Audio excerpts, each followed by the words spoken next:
As we move forward to the next part of our discussion, another thing that we don't know when just looking at each other is how did we get there financially? We can see somebody and look at their name tag and the business they're in and think, wow, that's so cool. She built that business. How did she get there? There was probably a point when she was looking for financing or trying to figure that out. So that's where we're going to head next in the conversation.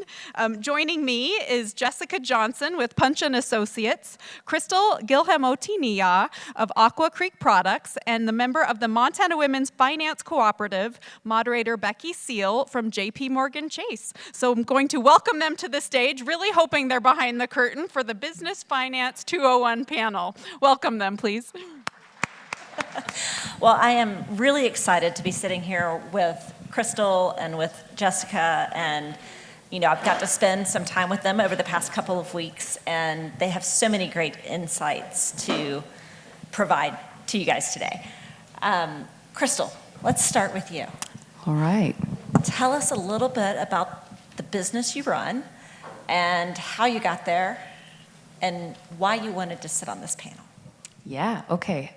First, hello, everyone. Crystal Gilham-Otiniya. It's the really long, very complicated last name. So just Crystal is absolutely fine. And I see some lovely ladies that I met last year. Hello, hello, good to see you. I love being in a room of like strong, creative, powerful women, like movers and shakers. So the energy in here is like so spot on. I'm so happy to be here and honored, honestly, to be asked to be on the panel at all, because I don't feel like I came from the finance world. Who feels like they're in the finance world? Okay, so a few. Okay, raise your hands like hi, hi, hi. Yeah, okay. So these are women you need to talk to and network with because they come from the finance world and they know what they're talking about. Who in the room, sorry, I'm gonna go on a little tangent so I can gauge my audience here. Who's a business owner of any kind? Co-owns, owns? Yes, my ladies, fantastic. Okay, so finance people clock the people raising their hands and vice versa. Because we are here to network and help each other, women helping other women. So my business, my day job, I'm gonna wear that hat first, is I run a manufacturing company. My manufacturing company makes access lifts, rails, and ladders for the pool industry. And I know all of you are sitting and going, you do that in Montana. And absolutely, I do that in Montana because I can. So we ship literally thousands of lifts, rails and ladders across the US, and then we've shipped into 60 countries. So the next time you're traveling and you see a mechanical chair on the side of a pool, because now you know, you're gonna look and see if that's made in Montana. And there's about a 70% chance that came out of Missoula, Montana. So if you know, you know. Yes, thank you, thank you. So I'm the CEO. I took over as CEO January 2020 of that business, and then became majority owner last year of Aqua Creek Products. I absolutely love manufacturing. That's what I do. And I joined the Montana Women's Finance Cooperative. I'm going to say it like 10 times because you guys all need to come be members. So the Montana Women, we're Montana Women Finance Cooperative. I joined it first because I don't like to be bored. Can't not have something to do in all my free time. But I really felt like I was at a point where I wanted to support other women, help other women establish and grow their business. And that's really where the cooperative came from, like started from. So it was actually soft launched at this very event last year. So it definitely has roots in the Trailblazers. And here we are again talking about it. So my business is fantastic and I love it and I've grown it and I have a journey in financing that I've come to, but I will pass it on so I don't take up all the lovely time we have. Yeah, I would say it's great fun. Crystal challenged me last year to look for these lifts at the different pools that we visit, and my kid's a swimmer, and I do. It's a lot of fun to see the Aqua Creek product, all over the country. So, Jessica, I'm going to turn it over to you now and learn more about Punch & Associates. Yeah, thanks, Becky. So I'm grateful to be here. So happy to be with all of you in this room. Like many of you, I'm an owner of a business. I co-own an investment and advisory firm with 4 guys, wonderful guys. But as the only female, I'm thrilled to be here and representing. Our mission at Punch is to enable families and institutions to steward resources with clarity and purpose. And we do that for clients in several states, including right here in Montana. I think I'm here on the panel really with two perspectives that I think might be useful for all of you. One is as a business owner. So I've had the second half of my career, I've spent a lot of time working through and the challenges and opportunities that come with ownership, governance structure, managing people, thinking about business development, and also building a team around my company's mission. And all of that is messy and good. As you might know, running a business is not a straight line. There's a lot of zigzags. So here, offering that perspective. And then the second perspective is as an advisor. So I work with families, oftentimes business owners, in multi-generational situations, to help them with business succession and also to transfer their resources to either charity or the next generation. My first half of my career, I spent as a tax and estate attorney, so I bring that lens to the advisory role that I have now. So really that dual perspective, I think, is hopefully additive to this conversation. No, that's perfect. And I think one of the things that you'll hear today, and I know Chris just talked a lot about it, it's building your network and really surrounding yourself with a set of advisors that you trust and that you feel comfortable with, and that those will take you, through life, whether it's personally or with your business. Crystal, what's one of the things that, when you first became the CEO or first became the owner last year, what are some of the things that you learned that you want everybody to know about? Yeah, so one of the things that I learned very early on, so I took over January 2020, and if you guys were around, the whole world, yes, went into chaos March of 2020. So it was a very wild time to be a newly appointed CEO. I was a DOB, so a daughter of a boss, right? Everyone knows what an SOB is. Son of a boss. But I was a daughter of a boss. So it was very planned that in January 2020, I was going to take over. My whole team knew it.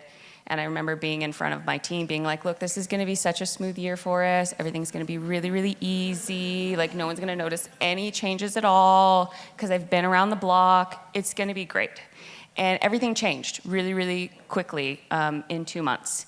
And what I found I needed the most was really strong supporters, right? They were like, we believe you're going to get us through this, because all of a sudden you start questioning, am I even right for this? There's got to be someone better for this role, which is possibly a little imposter syndrome, which I know most women in high-level positions have felt a level of imposter syndrome. So the best advice I can give you, and start now, is finding those strong supporters, whether they are your family, your spouses, your coworkers, because I would have, my VPs coming into my office like, look, we're gonna make it. And I was like, yeah, I think we are. But it changed things to make sure that I was not alone in going through a global pandemic that no one knew how to navigate. It was not a straight line. So find your people. I was told to find strong male supporters, which I encourage, but also find your ladies. Find your women who are your ride or dies, and they're there for you thick and thin, right? So that's the best advice I was ever given. That's great advice. Jessica, tell us how you find your people. Yeah, well, I'd like to start with a personal story, and it's actually one that's pretty tragic, but it's my professional origin story, and it leads exactly into this topic of how you find your people. When I was a freshman in college, I was skiing with my dad, and it was the day before he was going to drive me back to college. And when we were skiing together, he ended up having a brain aneurysm and dying that night. And so I'm 19, and I have this experience for the first time of what my response will be in a moment of crisis, and I went full business mode. My mom, shortly, just within that same day, was so strong, and she said to me, Jessica, I don't want you to think about moving home. I want you to go back to college, which was about 300 miles away. I want you to go back to college and keep going on your studies. So as you can imagine, this was a really difficult time for anybody in the room that's been through significant grief. You're just in a fog. But I get a phone call just before spring break, and my mom says, I need you to come home and go with me to meet with the accountant and the mortgage banker and the attorney. I have no idea what I'm doing. My parents were 48. And so I said, of course, I'm the oldest child, I'll come home.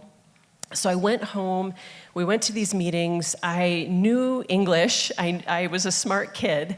But has anyone ever seen the Charlie Brown cartoon where the teacher's voice is like, wah, wah, wah, wah? And I felt like I was sitting in these meetings with these advisors, and they were speaking a language that I just couldn't put together. And in that moment, as a 19-year-old, I thought, okay, I have to learn this language for my mom. And that's my professional origin story. So I ended up studying economics and then going to law school and doing tax and estate.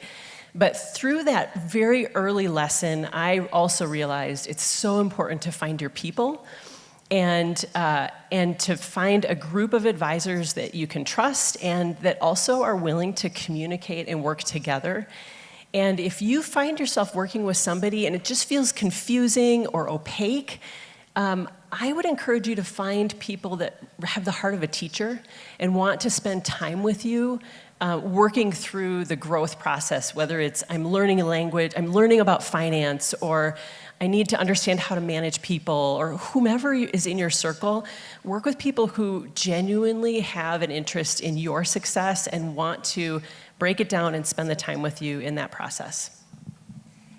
So Jessica, talk to me about when a family comes to you or an individual comes to you and they're thinking about starting a business. What are some of the first things you coach them through, and what do you want them to bring into that meeting and be prepared to talk about? Yeah, well, we engage with families very holistically. On our team, we just happen to have attorneys, accountants, investment advisors. So we have really a holistic skill set applicable, but we also work with outside advisors as well. But we want to engage with a family in multiple different avenues, and it's both personal finance, which is really important. So it's understanding, okay, what are your assets? What does a balance sheet look like? How much, when and how are you going to use debt?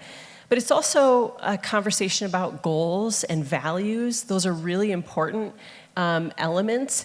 And my personal experience is, and I think this actually particularly applies to women, that finding values and identity in the financial decision-making process is really important. So I use the word steward when I talked about my company's mission, and I've come to really believe that when you're making financial decisions within your values, those two things are married up, I feel like you're working in your most integrated space. So you're really operating at a level that it feels very meaningful. And so to the extent you're going to have your people, and they're all going to have areas of expertise, but to the extent that you can come to that meeting with clarity about what your values are, what you want to accomplish, what your goals are, it's going to help guide those people with their areas of expertise to really apply that in a way that is authentic and meaningful for your situation. That's great. Crystal, you're doing work with the Montana Women's Finance Co-op. Talk to me about the businesses that you see and that you're helping support, and how the other ladies can help you with that process. Yes, absolutely. I'd be so happy to plug the Montana Women's Finance Co-op. Montana Women's Finance Co-op. Okay, so first of all, I just want to acknowledge I have two lovely ladies who also serve on the board with me. And I'm going to make you stand up, and I didn't tell them I was going to do this. So Deb and Emily, will you please stand? Because yes, thank you, Emily and Deb. I know she's here too. She was wearing white yesterday. Okay, so if you want to talk about the Finance Co-op, I'm not the only person in the room to talk about. Emily and Deb as well. Plus, I know we have a number of women who are already actually members of the Finance Co-op. If you're a member, maybe just raise your hand. I won't make you stand up. Yes, I got ladies over here. Yes, in the back. Okay, so the Women's Finance Co-op was started after a 2-year study, which was done in partnership with 3 different organizations, including Accelerate Montana, Catalyst for Change, and the Women's Lab, Co-Lab. And what they discovered is the number one issue after surveying 700 different businesses and 30 financial institutions, that the number one problem that business have is access to finance. 49% experienced issues with finance.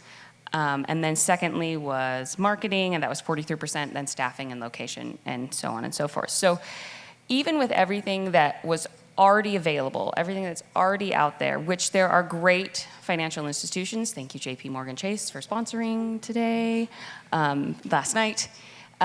There is still a need for something else to like fill that gap. And then the other thing that came out of this study is that men and women approach finance very different. And so in a room full of women, I think we really need to acknowledge that sometimes talking about finance is very taboo, and that's a cultural shift that needs to happen, and I think it's slowly happening. Our younger generations are getting that education, but we have to talk about it. So some of the statistical differences that came out of the study is women use slightly more personal finance, like their retirement, their personal savings, to start their business and grow their business. Not a huge amount more, so I brought statistics so I get the numbers right. So men use 74%, women use 77%. Personal credit cards, as opposed to a business credit card, men use 43%, women again use more personal personal credit cards, 43%. But loans from friends and family, this is where it got very statistically different. Men use 29%, as opposed to women, females, only 16%.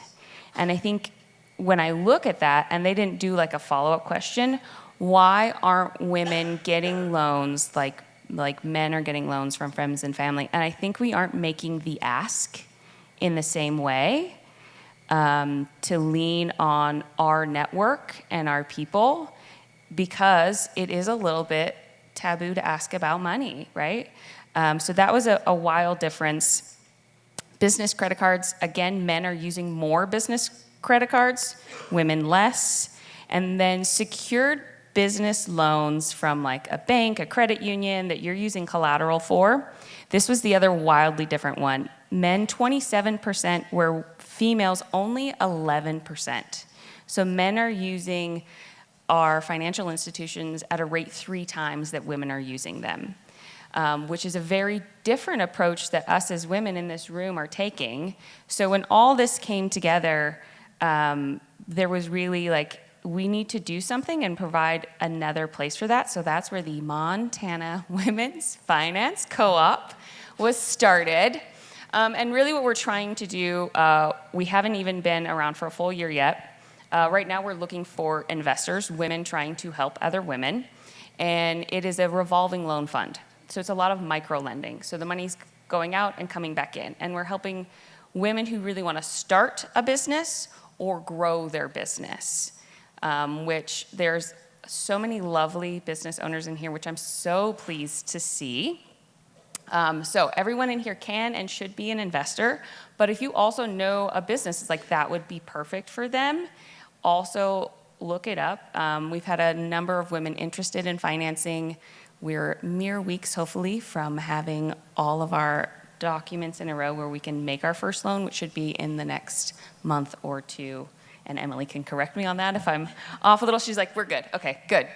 So yeah, that's the Montana Women's Finance Co-op. Why it was started, and really where its heart and roots came from, is we need another option for women to seek and grow their business, which is so near and dear to my heart as a women business owner, and having gone through the journey and sometimes been looked at like, you really don't know what you're doing, and should your husband be here as well? Which I've had. and I'm sure many women, because I've talked to a lot of women, you've experienced that as well, where you're not the one talked to, you're considered the spouse rather than the business owner. So this is women for women, and we're not against men. We're not against men. Men can also be members. Tony, Matt. I saw you on your phone. Okay, he's posting pictures, I guess. Anyway, so we're women really trying to support other women. Yeah. I think it's great that we have such a wide spectrum of available resources across the state. You know, while the co-op does wonderful things on the micro lending side, you know, all the way up to people like JP Morgan, you know, where we're supporting those organizations like Prospera and Big Sky Economic Development and all of those types of things so that we can help at that level as well, just in a different way. Can I add a couple of things to your comments? So Absolutely. on top of the resource that Crystal mentioned, I think it's really, I work with a lot of entrepreneurs or business owners who don't always realize that there's maybe more avenues than you see on the surface for getting access to capital or funding. So for example, I work with a lot of families. So there's the obvious ones like a personal loan, a commercial loan. But when you think about a family loan, there's also a lot of trusts out there, family trusts, that oftentimes have wording in them that say, as the grantor of the trust, I'd like the beneficiary to be able to receive distributions for health, education, support, and also to start a business.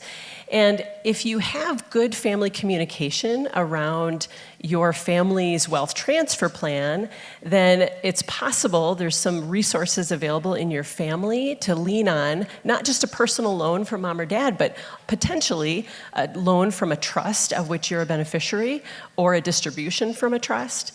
And then there's also kind of the creative ways that you can access capital if you want to grow your ownership interest in an existing business. So this is an example that's actually directly related to my company. So we, instead of going the bank financing route, we have decided to use seller financing. So our senior partner who is interested in selling equity and also aligned in the goal of keeping our company independently owned and owned within the team that's currently existing, is offering terms that make it work for minority owners to purchase equity in the business. So whether that's helpful terms around the loan itself or even pricing. So it's really common in family businesses especially to sell equity interest at a discount. So lack of control, lack of marketability, those are common finance terms for discounting the value of shares so that they're more affordable for you. And learning about that and those options can be really helpful even before you approach a conversation with a business partner or a family member or a trustee. And then finally, I think the conversation can be awkward, but I would just encourage you to be thoughtful, do some research in advance, have conversations with trusted people so that you kind of are comfortable approaching it in a way that's going to make sense for your business and having an awareness of your own cash flow and capability in the midst of those conversations. That's great. So what I'm hearing is be open to asking questions if you don't know the answers. Surround yourself with those trusted people that you don't mind asking the question, right? So how did you go about finding people that you trust? Gosh, I mean, a lot of it is intuition. And you can chime in here too, Crystal. Yeah. I think it's intuition. I mean, for me, I think having just an intuition about my business partners, trusting my family, my colleagues, my former colleagues in law practice have been a great resource. And then I think I happen to have the benefit of working in the advisory space, so I know a lot of accountants, attorneys, insurance folks, philanthropic advisors. So to have to be able to survey that landscape, having worked with a lot of them in different family contexts with my clients, has been really very helpful. Yeah, I mean, a lot of it is your gut, right? I was like, oh, I feel like I can connect with this person. One of the things that I had the pleasure of doing as a daughter of a boss, right, is my father took me to all sorts of meetings that I probably had no business being in. And he's like, look, this is going to be good for you, because it wasn't always my dream and my goal to run and own a manufacturing company. But I love what I do. I absolutely adore it. But at 16, I didn't know that. At 18, I didn't know that. So he was like, look, come to the bank with me. And we're going to, he's going to do this pitch. We did a pitch to the KOA and this boards when I was like 19. I was like, what are you doing to me? But when we were going around to these banks and these institutions, kind of getting that practice of how do I talk, what am I listening for, and starting to understand some of this language. And then when you're in that room and you're talking to those people, you're like, okay, they get it and they're actually speaking to me. And they're bringing it to my level. Because when you're an expert in your areas, you come up with a lot of jargon, right? A lot of acronyms. And that can be really daunting when you don't know what those things mean. So when someone is there, like a teacher, a guardian, right, a mentor, and they're going to break that down for you, that makes finding those people really, really nice. And I would say my dad guided me so much. There was a level of trust at a very young age that he gave me that I don't think I would have had an opportunity otherwise to be in the position I was in without that.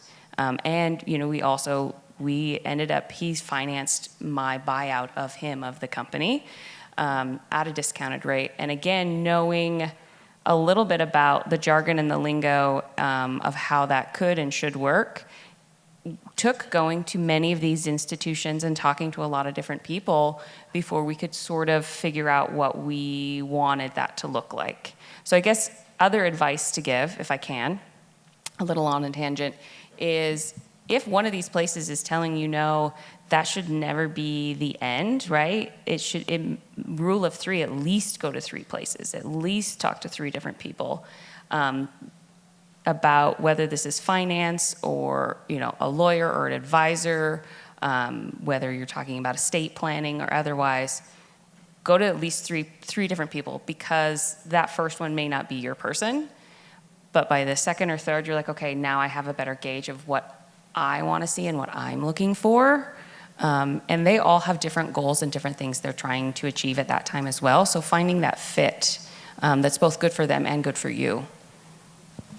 Yeah, and I would say, you know, as you're growing personally and as you're growing your business, things change. And so you may want to reevaluate who you're using, you know, as that change is happening.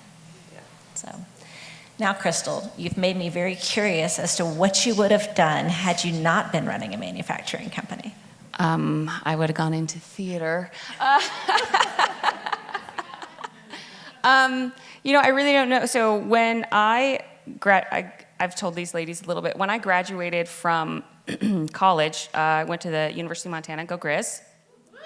Yes, thank you. Go Grizz. My goal was to work for my dad for 1 year because my fiance was a year behind me. He's just not quite as smart as I am at the university. So I was like, okay, I'm going to stay. I'm going to help dad for a year.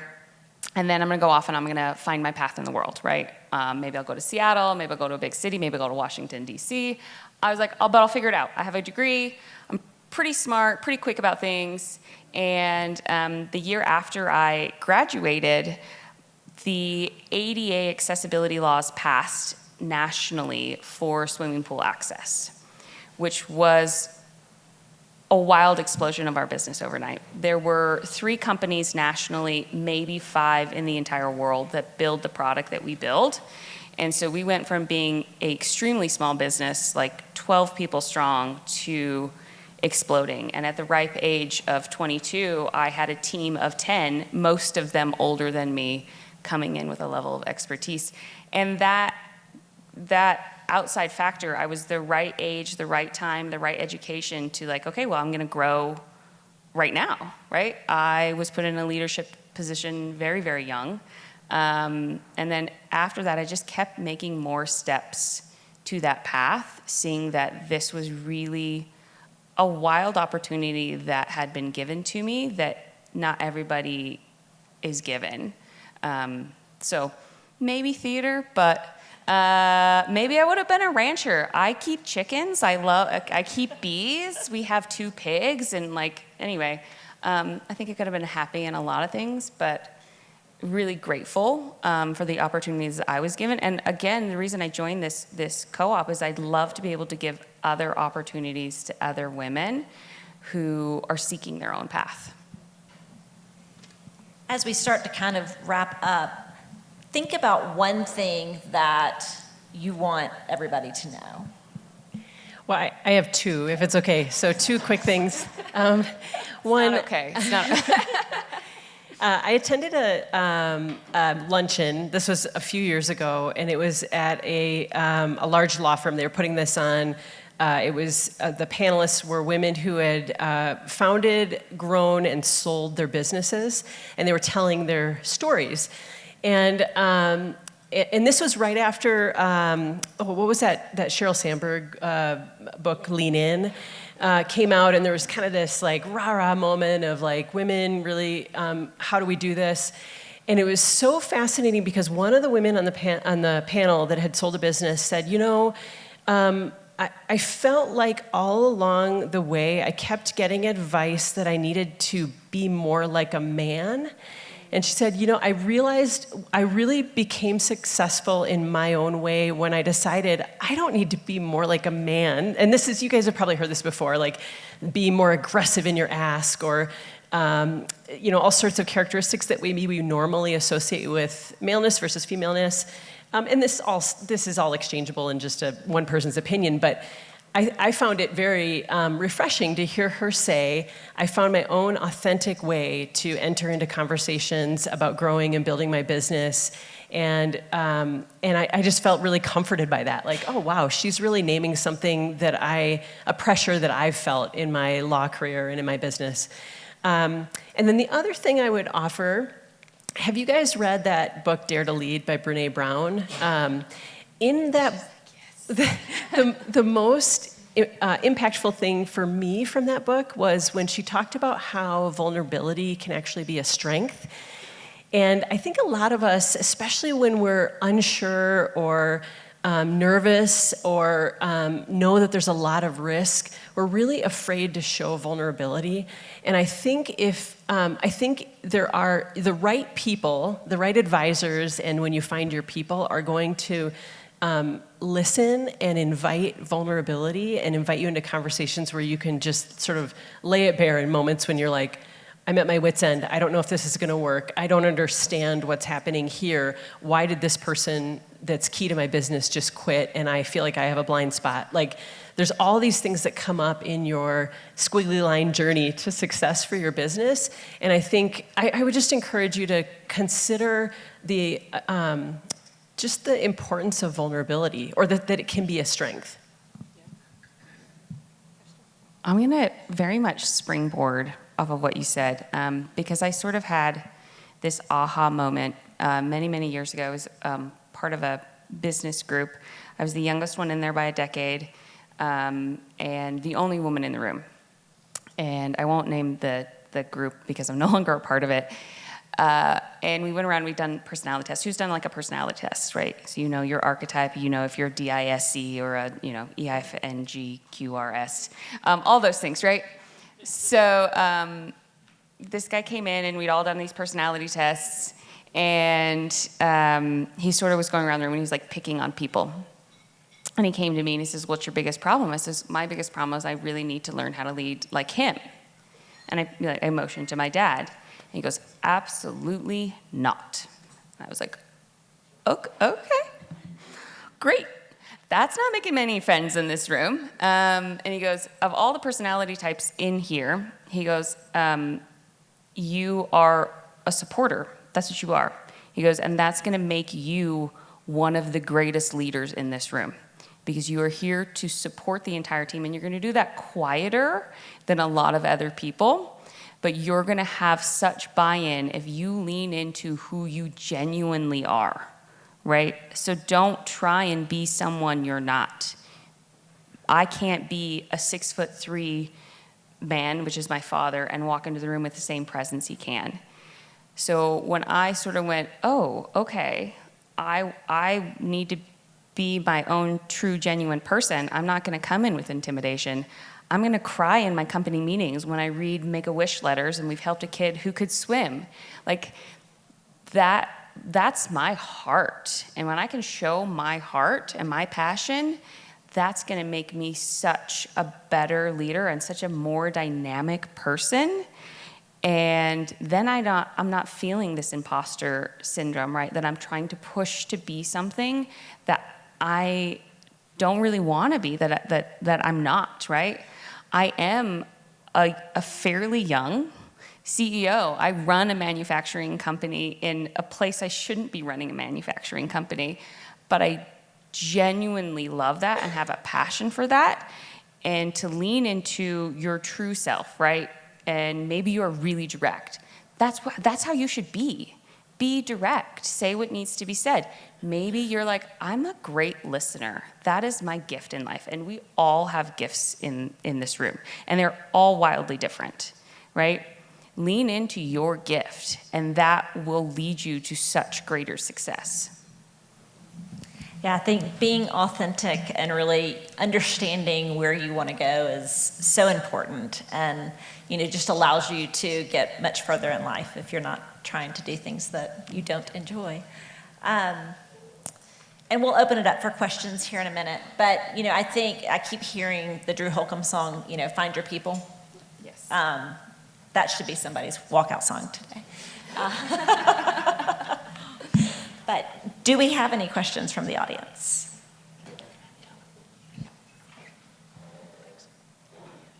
We've done such a great job. Everyone knows exactly what they're doing from here on out. Oh, question in the back. Yeah. Matt's running. Thank you very much, ma'am. Hi, this is Callie Wicks from Treasure State Strategies. First of all, I just wanted to thank you so much for all your wisdom on the stage there. And I don't have a question, but I did just want to plug the Women's Finance Co-op one more time. And I had the I didn't place her. I didn't. Yes. Yeah, I had the opportunity to sit on the group that worked on their formation documents for a year. And I did just want to shout out, where's Tracy McIntyre? Yes. Tracy and Yes, Lacey. yes. Yes. Again, I wanted to shout out to the Montana Cooperative Development Center because I think they did some instrumental work on getting that going. And they just do fantastic work all the time. We love co-ops, so thank you so much. Thank you. Absolutely. I think you'll definitely be able to grow your network just sitting in this room and talking to people today. So take advantage of that. All right, well, we will continue moving on. We've got one more speaker before the break, so let's give a big thank you to Becky. Thank you for leading such a wonderful conversation. Crystal and Jessica, we really appreciate your vulnerability and sharing some of your stories. It's awesome to know that we don't have to know it all, that we can find other partners, and we can be our authentic selves as we're doing so. So thank you, ladies, very much for that conversation.